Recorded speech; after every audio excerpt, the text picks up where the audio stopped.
do you know what? I think we've all gotten to the point where we've just accepted that Rihanna is never releasing an album, and you know what? It's fine.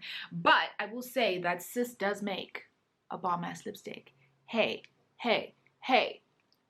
Vibes.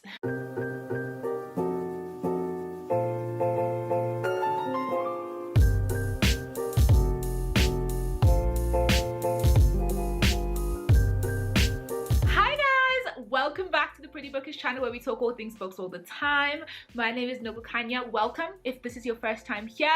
Welcome back if you're an OG and you've been with me for a while.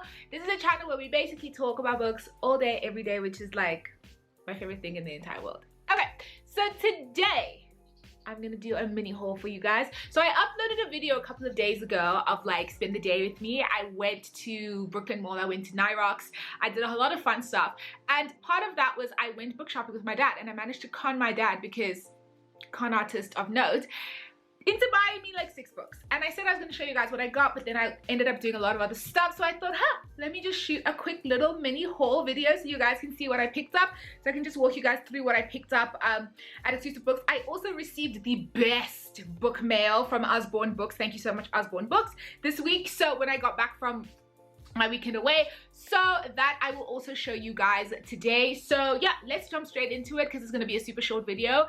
I just want to show you guys the 7 books that I have that I'm really excited about. Before we start, obviously some admin. Don't forget to subscribe to my channel and follow me on Instagram on @prettyxbookish. Comment, like, follow, all that fun stuff.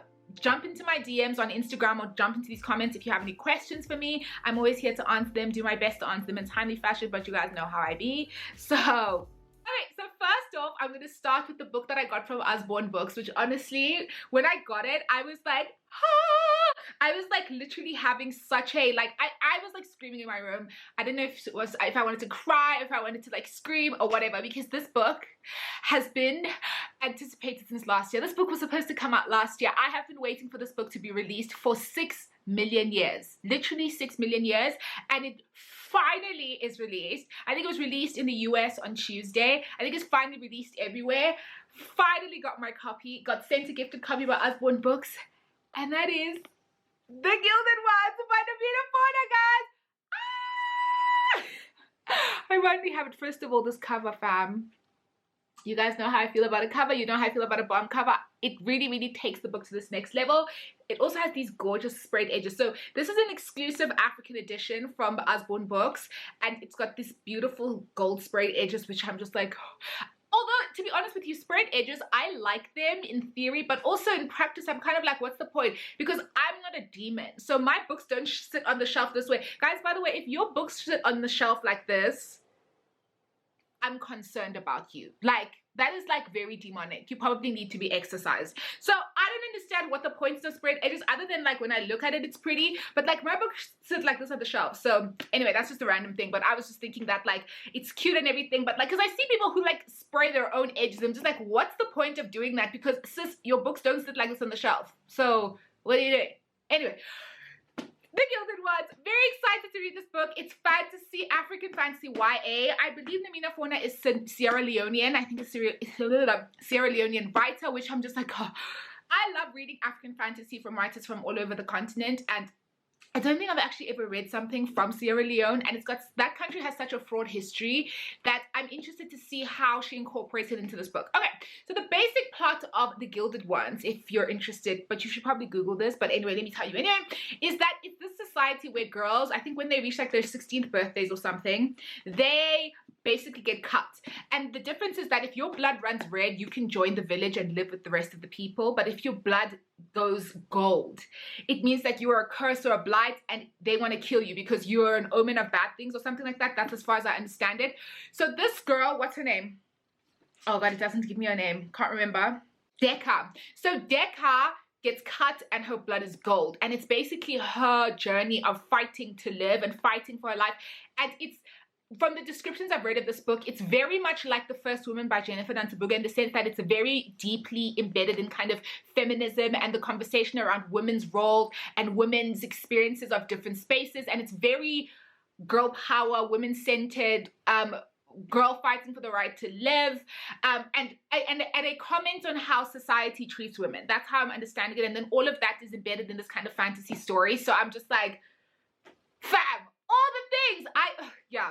So this book, I actually think I'm going to drop everything that I'm doing to read this book this weekend. I'm reading The Prophets right now and Everybody Looking, but I'm almost finished with Everybody Looking, so I'll probably jump straight into this because I started The Beautiful by Renee Ardi, and to be honest with you, I'm not 100% sure how I feel about that book. I'm at page 100 and it hasn't gripped me yet, so I feel like I'm just going to drop that and start reading the Gilded Ones. So yeah, this is the first book that I got, and I'm just like so excited about this book.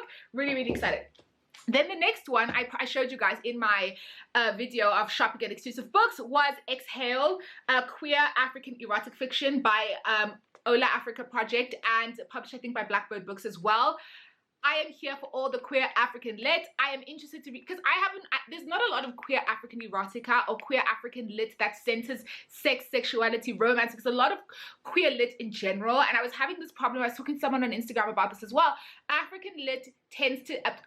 queer lit has a lot of trauma. It centers a lot of like the negative connotations of being queer and experiencing society. It doesn't explore themes of like kind of just straight up love, straight up sex, straight up sexuality, just like, you know what I mean, just like pure human essence. It's always very like trauma centered, and I don't particularly like that. So I read a lot of like queer romance novels on my Kindle, so I like that kind of thing, the happily ever after thing. So I'm interested to see how it's a short story collection, by the way. It's actually not that long. I think it's like 150 pages. So this is another one that I picked up that I'm very excited about. It looks really, really good. Yeah. The other book that I finally buckled and bought, oh god, I dropped that. The other book that I finally buckled and bought is Memorial by Brian Washington. So Ndumi and I have been having this back and forth about Memorial since last year, because you know how I feel about covers. Ndumi, by the way, Ndumi's like one of my best friends. He's exactly the same. This cover is not pretty. Let's just be clear. This cover is not pretty. I think this cover would have been much better if this blue was the same blue that is on the US cover, because the US cover looks like this, right? So I don't think these covers are particularly inventive, either of them, but I feel like this blue, this very faded, almost gray, almost like weird light blue / green / gray thing, guys, on the shelf this is gonna look crazy. Do you know what I mean? Like, it's just not gonna, it doesn't pop. I like book covers that pop, and I feel like this book, actually I'm going on about this book cover as if like, but really this just needed them to change the color and make it similar to the American edition. So Ndumi and I have been going back and forth about whether or not we're gonna get this book, because he was just like, he's not spending 300 Rand on an ugly cover. But I was like, but I'm also not spending 500 Rand, because in South Africa, the hardback is so much more expensive. I'm not spending 500 Rand on a book that I'm not even sure about. Like, I'm not doing that. So yeah, we've been going back and forth with this. So I finally buckled. Fair enough, I buckled because I didn't have to pay for it. My dad bought it, but also because I just want to read this book now. I've seen so many people read it. Lita is reading it and she's on the fence about it. I saw Lauren read it as well and also had a couple of things to say about it. So I'm interested to read this book now, and I just feel like, you know what, I'm gonna bite the bullet, buckle, buy it, read it, and then I'll just put this on the shelf and we'll deal with it. Do you know what I mean? Like, at this point, like, I just feel like I'll just deal with it. But anyway, Memorial by Brian Washington is another book I picked up. The other book I got randomly, and it's this YA novel called I'm Not Dying With You Tonight, and it's written by two writers, Kimberly Jones and Jilly Segal. So I'm interested to read this book. So it's about two girls who aren't friends at all, and then I think something happens at a football match where like violence erupts and they have to rely on each other to stay alive. So basically, and it's a book commenting on society, race. I think I'm thinking it's in the same vein as The Black Kids by Christina Hammonds Reed, centering, because this book came out I think roughly the same time as the kind of the what happened last summer in the US with all the Black Lives Matter stuff. And what I saw from people's reviews is that they were looking at it as kind of like a comment on race, society, and how blackness, whiteness, how that exists in South Africa, in America, especially in the context of high school, and these two girls who have divergent lives and stuff like that. So I'm interested to read this as well. Also not very long. I also find it like interesting to read books that are written by two writers at the same time. It's only like 230 pages, because I want to see if that makes a difference. Like, if I can pick up on the two different writers, because I don't know how they've fused it together, whether they wrote the whole book together or if they did the thing where one writer wrote the narrative of this one and the other one wrote the narrative for this one. So I don't know. So I picked this up as well. Pretty, also in hardback, really liked it. The other book is another one that I've been eyeing at exclusive books for a while, and it is this Destination Wedding by Diksha Basu. So it is basically this book about a girl, I'll tell you what her name is now, Tina Das. Typical independent girl, but she's in a big Indian family. She goes away to a wedding and she's there with all the aunties and everybody else goes, this is where you're getting married. And then I think she runs into, her entire family is there. There's a lot of drama, there's a lot of chaos. Like, you know how big families be. If you have big families, because I have a big family, I know how it be. There's always a lot of drama. People are divorced, people are fighting, people are feuding, like it's a lot.